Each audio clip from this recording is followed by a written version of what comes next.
There is no doubt that Kano is the most populous state in the Federation, and Kano itself, the city, is a mega city, and a mega city is not only a city that is highly populated, but it should be a city where things are working, where services are being provided to the people. So you have already gone around and you have seen our modest development. But the challenges we are having, we tried very much to convert the challenges into opportunities, especially that when we came in 2015, the oil money was very low and the production of oil for the country was also low. So you can see that the revenue that we were earning from the federal government was very low. Therefore, we were forced to look inward so that we could see how we could improve our internally generated revenue. So I think that was our first challenge that we had, especially you see people are not used to paying taxes. And during democracy, you know what it is when you introduce new tax bases, when you increase the tax rates, you see normally there is reaction from the people. But we had to do a lot of public enlightenment to convince the people why we really needed to increase our tax. And also we had to utilize the taxes judiciously for the development of the state so that people will be motivated, people will be being encouraged in order to give us more of the revenue that we collect. So that is the way we have been doing things, including what we receive from the federal government as well. We have three sources for revenue. First of all, we have the revenue which is coming from the federation account. That is the revenue that is shared among the federal government, state government, and local governments of the federation. At the same time, we have the internally generated revenue, and also we have some development partners who really appreciate some of our projects and programs, and also they bring their own assistance, sometimes in terms of grant and sometimes in terms of contributory counterpart funding, where they provide some percentage of the cost of the project or program, and where the state government will also contribute. So you see the three sources where the state government is being able to get our resources.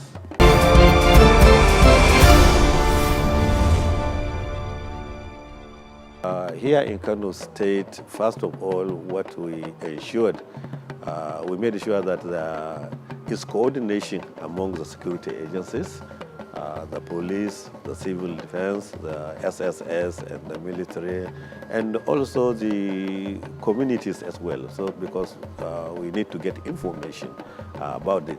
But most importantly is using modern technology, the ICT, in order to get the communication of those who are kidnappers. But apart from kidnapping, there are also other security challenges. But I'm happy to inform you that the last 5 kidnappings we had in Kano State, we were seriously, arrested, because the kidnappers were arrested, the people were rescued, and even the money that they took, the funds were recovered. And this, sadly, we use modern technology like the tracking system, of which the state government has spent millions of naira in order to secure such items, but of course with the cooperation of the people as well. So that is a kind of how we came to arrest the situation. But there are other security challenges like the cattle rustling, which is mainly in the rural areas, involving the herdsmen. So that one too, we had to engage the people who were involved after arresting them. And we discovered that there was a syndicate which we succeeded in arresting.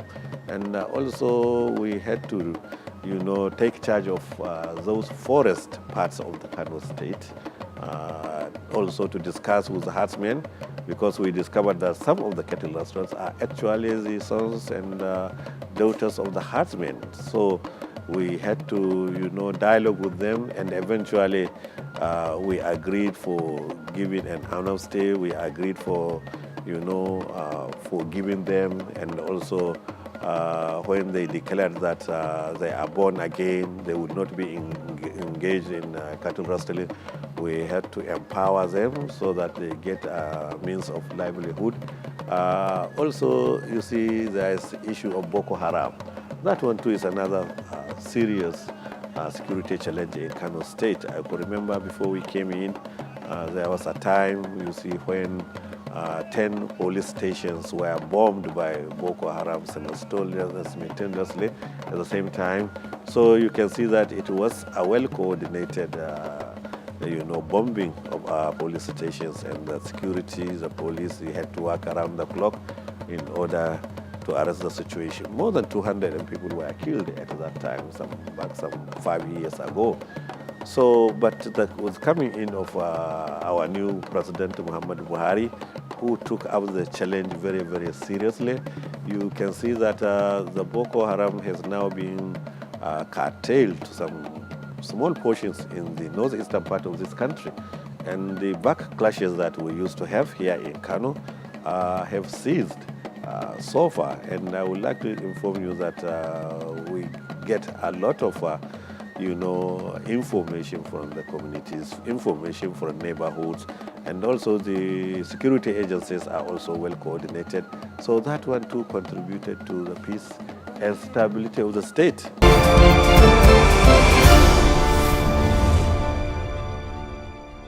Unemployment is another major issue because it provides recruitment to those insurgencies and to those extremists. So here in Kano, what we decided to do, first of all, we had to undertake a survey of the unemployed youth, and also we had to identify the right skills that are sellable, the right skills that can make an individual self-employed. And we decided to build an ultra-modern skill acquisition center here in Kano, a multi-billion naira, which many of our unemployed graduates will be able to, learn some skills which are marketable. So that center is about to be completed. But before we get into that, we had to provide an interim arrangement whereby some empowerment is being given to women, is being given to youth. And also we went into synergy with the Peugeot Automobile on Kaduna, Peugeot Automobile of Nigeria in Kaduna State, and where over 250 of our youths were trained in automobile engineering in order to replace the roadside engineers who are not used to,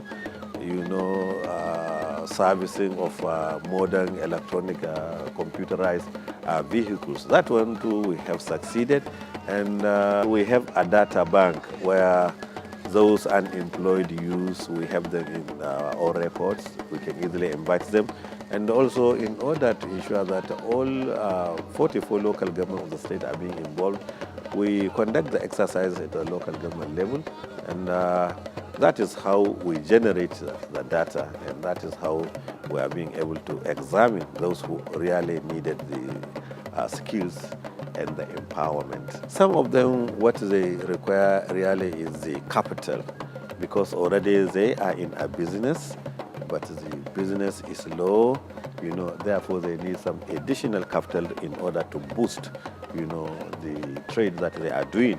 While some of them, they actually require some skills, and after being provided with the skills, some of them will require some equipment and also a level of empowerment.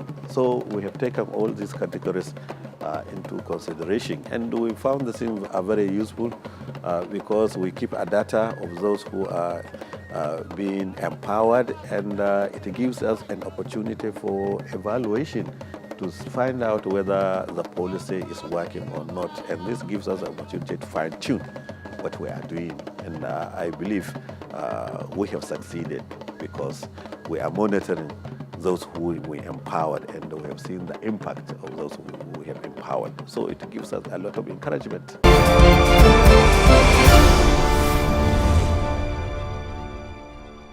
there is the forces of tradition, forces of religion, but those forces of religion are not really are not understood well, because Islam is pro-women education.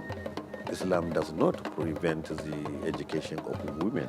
So you can see that we have to involve a lot of public enlightenment, and also we have to introduce some formal method to ensure that our girls are being given free education, our girls are being encouraged, and also we get assistance of developmental partners who are also, assisted to ensure that our girls are maintained in the school system for a long time. And in a way, it is also kind of controlling the population, because when through education we delay the marriage of young girls, by implication you are delaying or you are reducing their rate of production, and by implication is a kind of a modern way of reducing the population. So girls' education, we give it a lot of prominence, and we encourage them, and also we provide an enabling environment and opportunities for them to not only to attend up to primary and secondary school level. We encourage them to go into tertiary education, some specific areas that are normally dominated by men. We encourage them to do that, like in engineering, like in mechanic, motor mechanic. You find that it's an area that is dominated by men. So here in Kano, we have a concerted effort to convince younger girls to come into that area.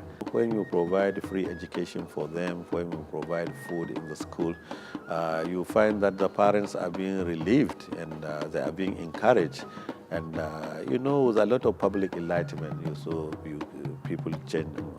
people's mind are being changed for better. So that is how we are succeeding. But it's a process that really takes a lot of time, because some of the parents, especially in the rural areas, they believe it is a kind of satisfaction to see that their girls are married during their lifetime. So in order to break that traditional order, it takes time to do that. But I think with the assistance of the traditional rulers, with the assistance of those teachers in the rural areas, and also with the various methods of public enlightenment, we are succeeding in changing the mind of the people.